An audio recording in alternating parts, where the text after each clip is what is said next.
Hi hello ನಮಸ್ಕಾರ ಸಂಪೂರ್ಣ ನ್ಯೂಸ್ಗೆ ಸ್ವಾಗತ. ನಾನು ಪೂಜಾ ಗುರಪ್ಪ. ಇವತ್ತು ನಮ್ಮ ಜೊತೆ ಗೌರಿ ಕಲ್ಯಾಣ ಸೀರಿಯಲಲ್ಲಿ ಆ್ಯಕ್ಟ್ ಮಾಡಿ ಅಂತ ಶಿಲ್ಪ ಅವರು ಇವತ್ತು ನಮ್ಮ ಜೊತೆ ಇದ್ದಾರೆ. ಅವರು ಯಾವ ಕ್ಯಾರೆಕ್ಟರ್ ಮಾಡಿದ್ದಾರೆ ಅಂತ ಅವ್ರ ಜೊತೆ ಮಾತಾಡ್ತಾ ಹೋಗೋಣ. ಹಾಯ್ ಮೇಡಮ್, ಹೇಗಿದ್ದೀರಾ? ಎಲ್ರಿಗೂ ನಮಸ್ಕಾರ. ನಾನು ಚೆನ್ನಾಗಿದ್ದೀನಿ, ನೀವು ಹೇಗಿದ್ದೀರಾ? ನಾನು ತುಂಬ ಚೆನ್ನಾಗಿದ್ದೀನಿ. ಅಂದರೆ ನಿಮ್ಮ ಡೈರೆಕ್ಟರ್ ಹೇಳಿದಾರಾ ಹೀರೋಯಿನ್ ಅಂತ ಹೇಳಿದ ಬರೋಕ್ಕೆ ಹಿಂಗೆ ಇರಬೇಕು ಅಂತ ಏನಾದರೂ ಹೇಳಿದಾರಾ ಅಂತ? ಹಿಂಗೆ ಇರಬೇಕು ಅಂತ ಹೇಳಿಲ್ಲ. ಆ್ಯಕ್ಚುಲಿ ಟು ಬಿ ಫ್ರ್ಯಾಂಕ್, ಒಂದು ಕ್ಯಾರೆಕ್ಟರ್ನ ಚಪ್ಪಲಿಯಿಂದ ಹಿಡಿದು ತಲೆಯಿಂದ ಹಿಡಿದು ಚಪ್ಪಲಿವರೆಗೂ ವರ್ಕ್ ಮಾಡಿದ್ದೀವಿ ನಾವು. ಹಿಂಗೆ ಇರಬೇಕು, ಈ ಥರ ಇರಬೇಕು, ತುಂಬ ವರ್ಕ್ ಮಾಡಿಬಿಟ್ಟು ಈ ಥರ ಕಾಸ್ಟ್ಯೂಮು, ಈ ಥರ ಹೇರ್ ಸ್ಟೈಲಿಗೆ ಎಲ್ಲ ಬಂದಿದ್ದೀವಿ. ನಾನು ಯಾಕೆ ಕೇಳಿದೆ ಅಂತ ಹೇಳಿದರೆ, ನಾವು ಆ್ಯಕ್ಚುಲಿ ಇಲ್ಲಿ ರೀಚ್ ಆಗಿದ್ದು ಒಂದು 12 ಆಗಿತ್ತು. 12ಗೆ ಆಲ್ರೆಡಿ ಸ್ಟಾರ್ಟ್ ಆಗಿತ್ತು. ನಾನು ಬಂದೋಗಿಂದ ನೀವು ಹಿಂಗೆ ಕೂತ್ಕೊಂಡಿದ್ದೀರಾ, ಸ್ವಲ್ಪನೂ ಆಚೆ ಈಚೆ ಏನೂ ಮೂಮೆಂಟ್ ಮಾಡಿಲ್ಲ. ಮತ್ತು ನಾನು ನಿಮ್ಮ ಹೇರ್ ಯಾವ ಥರ ಹೇರ್ ಸ್ಟೈಲ್ ಮಾಡಿರ್ತೀವಿ ಅಂತ ಕಾಮನಾಗಿ ಹುಡುಗಿರು ನೋಡ್ತೀವಿ, ಆಯಿತಾ? ಹೇರ್ ಎಲ್ಲ ಚೆನ್ನಾಗಿದೆ, ಬಟ್ ನೀವು ಅಲ್ಲಿ ಮಾತಾಡ್ಬೇಕಾದ್ರೆ, ಸ್ಟೇಜ್ ಮೇಲೆ ಮಾತಾಡ್ಬೇಕಾದ್ರೆ ಸ್ವಲ್ಪನೂ ಆಚೆ ಈಚೆ ಏನೂ ಮೂಮೆಂಟ್ ಮಾಡಿಲ್ಲ. ಅದಕ್ಕೆ ನಾನು ಅಂದ್ಕೊಂಡೆ ರಾಮ್ಜಿ ಸರ್ ಒಂದು ಕ್ಯಾರೆಕ್ಟರ್ ಅಂತ ಹೇಳಿದ್ರೆ ಹಿಂಗೆ ಇರಬೇಕು, ಹಿಂಗೆ ಪ್ಲೇ ಮಾಡಬೇಕಂತ ಹೇಳಿದಾರೇನೋ ಅಂತ ಅಂದ್ಕೊಂಡೆ. ಇಲ್ಲ, ಮೇ ಬಿ ಶೂಟಿಂಗ್ ಮಾಡಿ ಮಾಡಿ ಮಾಡಿ ನಾನು ಗೌರಿ ಪಾತ್ರದಲ್ಲೇ ಬಂದಿದ್ದೀನಿ. ಅಂದರೆ ಅದು ಕಾಸ್ಟ್ಯೂಮ್ ಹಾಕಿದ ತಕ್ಷಣ ಗೌರಿ ಆಗಿಬಿಡ್ತೀವಿ ಅಂತ ಹೇಳ್ತೀವಲ್ಲ, ಹಂಗಾಗಿದ್ದೀನಿ ಅನಿಸುತ್ತೆ. ಬಟ್ ಕಾಸ್ಟ್ಯೂಮ್ ತೆಗೆದು ಶಿಲ್ಪ ಆದಾಗ ಬೇರೆ ಥರನೇ ಇರ್ತೀನಿ. ಸೊ ಗೌರಿ ಪಾತ್ರ ಇದ್ದಿದ್ದಕ್ಕೆ ಹಿಂಗಿದ್ದೀನಿ ಅನಿಸುತ್ತೆ. ಈಗ ಈ ಗೌರಿಗೂ ಶಿಲ್ಪನಿಗೂ ಏನು ಡಿಫ್ರೆನ್ಸ್, ಏನು ವ್ಯತ್ಯಾಸ ಇದೆ ಅಂತ ಅನ್ನೋದು? ಕಾಸ್ಟ್ಯೂಮ್ ವೈಸಲ್ಲಿ ತುಂಬ ಡಿಫ್ರೆನ್ಸ್ ಇದೆ. ನಾನು ತುಂಬ ಕ್ಯಾಶುವಲಾಗಿ ಹಾಕ್ತೀನಿ, ಇಲ್ಲಿ ಫುಲ್ ನೀಟಾಗಿ ಶಾಲೆಲ್ಲ ಹಿಂಗೆ ಹಾಕೊಂಡಿದ್ದೀನಿ. ಗೌರಿ ಪಾತ್ರ ಆ ಥರದಲ್ಲಿ. ಬಟ್ ಕ್ಯಾರೆಕ್ಟರ್ ವೈಸ್ ಗೌರಿ ಶಿಲ್ಪಾಗೂ ತುಂಬ ಕನೆಕ್ಷನ್ ಇದೆ ಅಂತ ಹೇಳ್ಬೋದು. ನಾನು ಆ್ಯಕ್ಚುಲಿ ಸ್ಟೇಜ್ ಮೇಲೂ ಹೇಳಿದ್ದೆ, ನಾನು ಯಾರ ತಂಟೆಗೂ ಹೋಗಲ್ಲ, ನನ್ನ ತಂಟೆಗೆ ಯಾರಾದರೂ ಬಂದವ್ರನ್ನ ಸುಮ್ಮನೆ ಬಿಡಲ್ಲ ಅಂತ. ಸೊ ಗೌರಿನೂ ಹಾಗೆ ಇದ್ದಾಳೆ, ಶಿಲ್ಪನೂ ಸ್ವಲ್ಪ ಹಾಗೆ ಇದ್ದಾಳೆ ಅಂತ ಹೇಳೋಕ್ಕೆ ಇಷ್ಟಪಡ್ತೀನಿ. ಎರಡು ಸಿಮಿಲರ್ ಇದ್ದಿದ್ದಕ್ಕೆ ನಿಮಗೆ ಇದನ್ನು ಮಾಡೋಕೆ ತುಂಬ ಈಸಿ ಆಯಿತು ಈ ಪಾತ್ರ ಅಂತ ಅನಿಸುತ್ತೆ ಅಲ್ವಾ? ಚಾಲೆಂಜಸ್ ಇದೆ. ಚಾಲೆಂಜಸ್ಗಿಂತ ಜಾಸ್ತಿ ಖುಷಿನೂ ಇದೆ. ಯಾಕಂದರೆ ಆ ಫೈಟಿಂಗ್ ಎಲ್ಲ ಇರೋದು, ಅಂದರೆ ನಾಟ್ ಆ್ಯಕ್ಚುಲ್ ಫೈಟಿಂಗ್, ನಾವೇನು ಫೈಟ್ ಮಾಡ್ತೀವಲ್ಲ ಅದೆಲ್ಲ ನನಗೆ ತುಂಬ ಇಂಟ್ರೆಸ್ಟಿಂಗ್ ಅನಿಸ್ತು. ಯಾಕಂದರೆ ರಿಯಲ್ ಲೈಫಲ್ಲಿ ಅಷ್ಟು ಫೈಟ್ ಮಾಡಲ್ಲ. ಸೊ ಆ ಕ್ಯಾರೆಕ್ಟ್ರಲ್ಲಿ ಫೈಟ್ ಮಾಡೋದೊಂದು ಮಜಾ ಕೊಡ್ತಾ ಇದೆ. ಆ ಸೀನು ಅಷ್ಟೇ ತುಂಬ ಚೆನ್ನಾಗಿ ಬರ್ತಾ ಇದೆ. ಆಮೇಲೆ ನಮ್ಮದು ಅಮ್ಮ, ತಂಗಿ, ಅಕ್ಕ ಅವ್ರ ಜೊತೆನೂ ತುಂಬ ಚೆನ್ನಾಗಿ ಬರ್ತಾ ಇದೆ ಸೀನು. ಸೊ ತುಂಬ ಖುಷಿ ಇದೆ ಈ ಪಾತ್ರ ಮಾಡೋದು.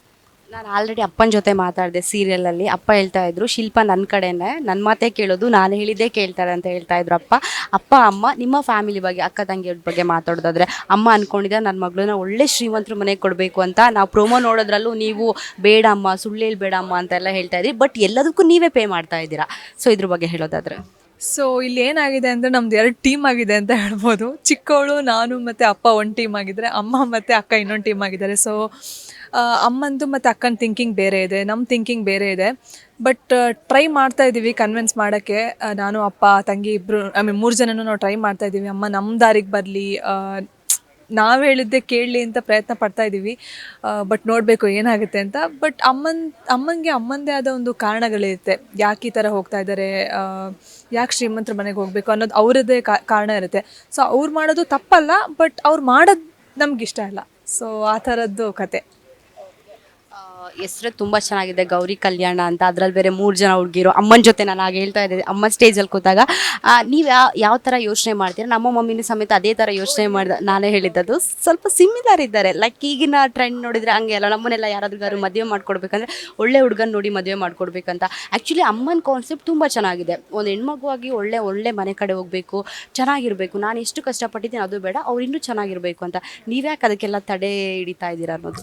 ಇವಾಗ ನನ್ನ ಪ್ರಕಾರ ಏನಂದರೆ, ಇವಾಗ ಒಂದು ಮನೆಗೆ ಮದುವೆಯಾಗಿ ಹೋಗ್ತೀರಿ ಅಂತ ಅಂದ್ಕೊಳ್ಳಿ. ಅವ್ನ ಗುಣ ಚೆನ್ನಾಗಿಲ್ಲ, ಬರೀ ದುಡ್ಡಿದೆ, ಜೀವನ ಮಾಡೋಕ್ಕಾಗತ್ತಾ? ಇಲ್ಲ. ಬಟ್ ಇನ್ ಕೇಸ್ ದುಡ್ಡಿಲ್ಲ, ಮನಸ್ಸು ಚೆನ್ನಾಗಿದೆ, ಗುಣ ಚೆನ್ನಾಗಿದೆ ಅಂತ ಆದರೆ ನಾವು ಹೆಂಗಾದರೂ ಜೀವನ ಮಾಡ್ತೀವಿ. ಇವಾಗ ಬಡವರು ಜೀವನ ಮಾಡಲ್ವಾ? ಮಾಡ್ತಾರೆ, ಕಷ್ಟಪಡ್ತಾರೆ ಅಷ್ಟೇ. ನಾವಿಬ್ಬರು ಸೇರಿಕೊಂಡು ಏನಾದರೂ ಪ್ಲ್ಯಾನ್ ಮಾಡಿಕೊಂಡು ಹೆಂಗಾದರೂ ದುಡಿಬೋದು. ಸೊ ನನ್ನ ಪ್ರಕಾರ ದುಡ್ಡೇ ಎಲ್ಲ ಅಲ್ಲ. ಇವಾಗ ದುಡ್ಡು ಇಲ್ಲದೇನೂ ಹೆಂಗಾದರೂ ಜೀವನ ಮಾಡ್ಬೋದು, ಬಟ್ ಗುಣ ಇಲ್ಲ ಅಂದರೆ ಜೀವನ ಮಾಡೋಕ್ಕೆ ಆಗಲ್ಲ ಅನ್ನೋದು ನನ್ನ ಕಾನ್ಸೆಪ್ಟ್. ಎಕ್ಸಾಂಪಲ್ಗೆ ಸಾಕಷ್ಟು ನಾವು ಈಗ ವೀಡಿಯೋಸ್ಗಳು ನೋಡಿದ್ದೀವಿ. ಒಂದು ಸೂರಜ್ ಮತ್ತು ಕೆಲವ್ರದ್ದೆಲ್ಲ ಒಂದು ನ್ಯೂಸ್ ಎಲ್ಲ ಆಗಿತ್ತು, ನೀವು ನೋಡಿದ್ರದು.